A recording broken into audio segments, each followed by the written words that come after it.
안녕하세요. S9 아카데미의 대표 배성구입니다. 자, 정말 오랜만에 왔습니다. 뭐 오랜만에라기보다는 보통 저는 이제 하루에 한 달치를 다 녹화를 하고 그 한 달치가 녹화가 다 촬영이 지나고 나올 때쯤 다시 촬영을 합니다. 그래서 보통 한 달 주기 이렇게 촬영을 하게 되는데 좀 이제 시스템이 안정화가 되면 주 수요일 날에 매번 업로드 하던 거를 차차 늘어갈 겁니다. 근데 아직 제가 이제 사이트를 구성함에 있어서 자꾸 이게 자유도가 높다 보니까 아이디어가 막 무궁무진해요. 그러다 보니까는 자꾸 이제 사이트 개발과 더 좋은 이제 서비스의 제공을 위해서 계속 일명 코딩이죠, 이것도. 계속 개발하다 보니까 네, 영상 제작보다는 사이트 안정화에 집중하고 있습니다. 그래서 내년부터는 아마 본격적으로 좀 더 적극적으로 진행할까 계획 중에 있습니다. 앞으로 잘 지켜봐 주시기 바랍니다. 하지만 진짜 이거는 너무 재밌게 즐겁게 하고 있기 때문에 어찌 보면 저의 이제 숙명 아니면 저의 사명감을 갖고 제가 이 업을 졸업하기 전까지는 꾸준히 할 거니 지켜봐 주시기 바랍니다. 자, 이번에 오늘 말할 내용은 아우디입니다. 아우디인데 되게 재밌는 증상이에요. 이 기능 있는 거 아시죠? 고장 우리가 차에서 고장 코드가 나오면 4400일 거예요. 11440인가? 뭐구나.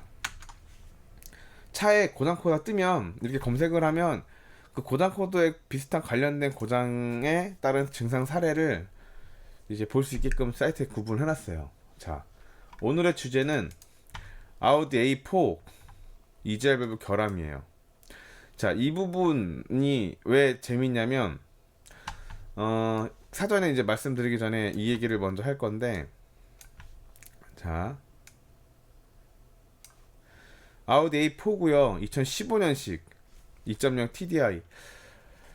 폭스바겐 아우디가, 특히나 아우디가 이 유로 6, 그 다음에 이제 15년식 이후부터 가면서 되게 작업성이 어려워졌어요. 특히 3.0보다 2.0이 더 작업의 깊이가 되는, 작업하기 싫어지는 정도의 엔진 레이아웃을 갖고 있는데, 이 부분에 대해서 이제 오늘 얘기할 부분에 재밌는 건 뭐냐,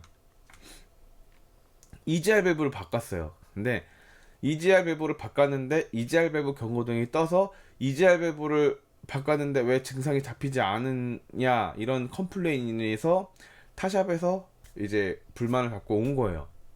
그래서 사실 이제 저희가 가장 이제 정비하면서 어려운 게, 다른 곳에서 정비를 하다가 온 차들을 덜어 많이 만지는 경우가 있는데, 그럴 때 항상 말을 조심히 해야 돼요. 왜냐면 아다르고 어다르고 어떠한 얘기를 해도 약간의 오해 소지가 있을 수도 있기 때문에 저희가 되게 조심스럽습니다. 근데 이게 왜 재밌는 상황이냐면, 이젤 밸브가 이제 계속 진화하면서 이젤 밸브 자체에만 있었다가 이젤 밸브 쿨러도 생기고, 거기에 더 나아가 이젤 밸브 위치가 점점점 엔진에 가까워지고, 그리고 마지막으로는 이젤 밸브가 두 개 생겼죠. 네, 두 개. 근데 이젤 밸브 두 개가 똑같은 이젤 밸브이지만 저압 이젤 밸브와 고압 이젤 밸브, 각각의 근본적인 역할은 똑같은데 구동하는 타이밍과 구동하는 위치가 달라요. 그런데 여기서 이젤 밸브 결함이 왜 떴냐? 교환한 거는 A를 교환했는데 고장은 B였던 거예요. 자, 이제 한번 보시죠. 이번에 이제 제가 사례집을 만들면서 좀 진화했습니다. 목차를 만들었는데 증상, 그다음에 고장 코드, 그다음에 이 고장 코드에 따른 시스템 원리, 그다음에 이 시스템을 어떻게 진단을 했는지, 그리고 이 시스템을 어떻게 진단을 했고 제가 어떤 식으로 견적을 냈는지, 그리고 그 작업은 어떻게 작업을 했고 작업에 특이사항이 없는지, 그 다음에 수리 후 피드백이 필요하면 피드백, 이렇게 해서 목차를 만들었는데 유튜브에서 나올 수 있는 거는 아마도 여기까지. 네, 우리 회원들은 이 4, 5, 6, 7을 같이 볼 수가 있고, 유튜브에서는 제가 언급은 1, 2, 3화까지만 할 거예요. 이렇게 좀 선을 긋는 건 아무래도 멤버십 운영에 제가 집중을 하고 있기 때문에 그 부분은 이제 이해해 주시기 바랍니다. 그리고 별도로 내년부터는 좀 변화할 거예요. 그러니까 해외에서 많이 있는 어떠한 이제 그런 트렌드를 좀 따라가려고 하는데 그거는 점차 좀 기획이 자리가 잡히면 다시 한번 피드백하도록 하겠습니다. 자, 증상. 타 업체에서 작업을 잘했어요. 뭐 작업에 문제는 없더라고요. 근데 문제가 뭐냐면 이젤 밸브 경고등이 떠서 이젤 밸브를 교환을 했는데 그 증상이 안 잡혔다는 얘기예요. 그러면서 이젤 밸브를 작업을 하려고 이제 DPF를 내려서 작업을 하고 뭐 크림 같이 다 했다고 합니다. 그런데 그 이젤 밸브를 교환하기 위해서는 정말 작업이 어려워요. DPF 내리기도 어렵고. 그래서 저희는 작업성과 작업에 이제 어떠한 이제 리스크를 줄이기 위해서 이 엔진 같은 경우는 엔진을 탈거해서 작업을 하는 걸 기준을 잡았죠. 근데 일부 이제 전문화하는 업체들은 엔진을 탈거하지 않고 작업을 할 수 있다고는 하는데 제가 봤을 때는 거기서 거기입니다. 네. 그래서 여튼 고장 코드를 한번 볼까요? 고장 코드는 이제 V338 P0403 이젤 밸브 오목 작동이죠. 그 다음에 P144000 이젤 밸브 단선이 떠요. 근데 뭐 이젤 밸브 단선이면 이 고장 코드만 봐서는 커넥터상 뭐 움직임이 없으면 이젤 밸브 교환하는 게 맞아요. 근데 문제가 거기서 나온 거예요. 이젤 밸브가 이제 기본적으로 문제가 테스트 플랜을 해봤을 때 이거는 솔직히 말하면은 커넥터도 그렇고 육안상으로 보는 위치가 상당히 좀 까다롭긴 합니다. 근데 여기서 키포인트는 뭐냐? 이젤 밸브가 불러지는 시스템의 원리 기본 방식에는 V338과 V339가 두 개가 있다는 거예요. 그러니까 이게 문제예요. 이그저스 가스 레귤레이션 컨트롤 모터가 그냥가 있고 2가 있는 거예요. 1이 있고 2가 있는 거예요. 아시겠죠? 그러니까 이 부분을 간과하다 보면 이제 실수가 이루어질 수밖에 없다. 제가 이제 그 뭐 별로 제 얘기를 좋아하지 않는 분도 계시지만 저는 항상 전용 진단기를 써야 된다는 주예요. 그 이유는 뭐냐면 전용 진단기에서 제공하는 매뉴얼과 이런 것들을 우리 서비스 센터와 동일한 조건에 진행을 해야 오진이 없어요. 그러니까 지금과 같이 이게 L사인이거든요. 이 L사인 같은 경우는 뭐 제가 이제 교육 사항에서 나중에 이제 다루긴 할 건데 교육 과정이에요. 이제 오디스라는 진단기가 있고 프로그램이 있고 그 다음에 엘사윈이라는 이제 섭 프로그램을 뒷받침하는 다른 프로그램인데 회로도하고 매뉴얼이 같이 있다는 거죠. 그리고 작업비용도 낼 수도 있고. 그래서 오디스를 진단해서 고장 코드와 테스트 플랜을 하고 엘사인을 통해서 그 회로도의 위치와 부품의 공략을 어떻게 잡아가야 될지 이름 자체가 다르니까 V338이면 V338, V339면 V339. 그럼 도대체 그게 어디 있다는 거고 어떤 회로로 구성이 되어 있는데 뭐 이런 걸 알아야 뭐 하죠. 뭐 저걸 알아야 내가 싸움을 하죠. 그래서 이런 부분들이 이제 전용 진단기가 꼭 필요한 이유 중에 하나예요. 지금 자 봐봐요. 우리 고객님께서는 툴을 바꾼 거예요. V339. 근데 지금 고장 코드는 V338이에요. 자,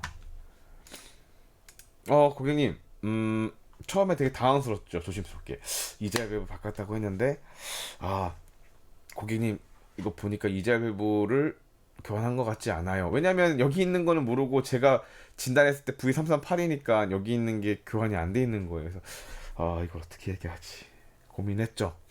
근데 고객님한테 혹시 어떻게 된 거냐 했더니 그때 작업 DPF 내리면서 하는 김에 같이 작업을 했어요 라고 한 거예요.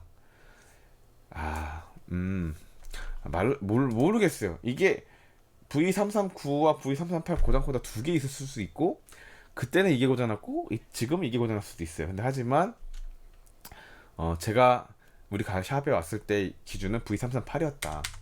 그러니까 이게 아니라 이게였다. 이런 부분에 대해서 정확하게 판단과 그 다음에 그런 그 내가 공략을 할 수 있는 그런 중요한 포인트가 필요하다. 이 얘기를 하고 싶었어요. 지금 V338 같은 경우는 이제 간단한 얘기로 이거를 이제 우리가 이제 학습하는 상황에서 조금 돌릴 거예요. 어떻게 돌릴 거냐면 모터 1이 아니라 모터 2가 아니라 저압 EGR, 고압 EGR로 얘기를 바꿀 겁니다. 자, 우리 예전에 벤츠 때 봤죠? 네. 자, 고압. 압력이 센 상황에 그러니까 고압에 배기가스를 흡기를 넣어서 제어한다는 건 고압 EGR. 그다음에 상대적으로 압력이 낮은 저압으로 배기가스를 제어하는 건 저압 EGR. 그러니까 즉 보통의 EGR 제어는 이제 악셀 페달을 밟아서 2000rpm 이전, 그래서 터보가 작동하기 전에 주력으로 많이 이제 제어를 하게 되는데, 여기서 좀 더 제어를 하고 싶은 부분에 욕심이 있는 거죠. 그래서 저압을 통해서 상대적으로 이제 흡기 터보 이전부터 이제 배기가스를 넣어서 제어를 하게 된 게 저압 이자리 포함이 된 겁니다. 그래서 저압과 고압의 각각의 장단점이 있어요. 왜 고압에서 고압에서 좀 단점을 저압으로 이제 그 보완을 하고, 단 저압이 생김으로써 터보에 그런 그을음이라든지 때가 많이 끼게 되죠. 그래서 아마 이제 저압 이지알 타입들이 적용된 차량은 터보 쪽의 클리닝이 아무래도 효과가 좋죠. 이 부분도 나중에 한번 또 다루겠습니다. 자, 이래나 저래나 어쨌든 간에 이게 저압 이지알이고 이쪽이 V339가 고압이다, 이렇게 보시면 돼요. 자, 왜 또 친절하게 써줘야지. V339는 고압 EGR, 그리고 V338은 저압 EGR. 네, 이렇게 보시면 됩니다. 그래서 저압 EGR의 위치를 정확하게 이제 매뉴얼상 확인을 해보고, 상대적으로 고압 작업이 어렵지만 저압은 그렇게 작업이 어렵지 않겠구나 판단을 하고 이제 회로 점검을 하죠. 그래서 최초 교환한 부품은 고압 EGR입니다. 이게 이제 9번이죠. 자, 요겁니다, 요거. 네. 교환은 잘 하셨고 작업상 문제가 없고 잘 한 거예요. 근데 고장 코드는 저압이 아니라 고압이었다. 이게 이제 이 차 같은 경우는 2020년 티구안 최근에 지금 정비하고 있는 차 중에 제가 본 건데, 얘는 또 이렇게 잘 나왔어요. 근데 얘도 지금 보면은 1번 흑계 매니폴더 바로 옆에 있는 것 쪽이 고압이고 2번 뒤쪽에 있는 게 저압이다, 이렇게 보시면 될 것 같아요. 자, 그러면 우리가 이렇게 저압과 고압과 위치를 이제 알았고 이젤 배버가 2개 있다라는 것까지가 현재 시스템 원리입니다. 자, 그러면 이 고장 코드가 다 작동이 됐을 때 과연 어떻게 접근해서 수리를 해야 될까요?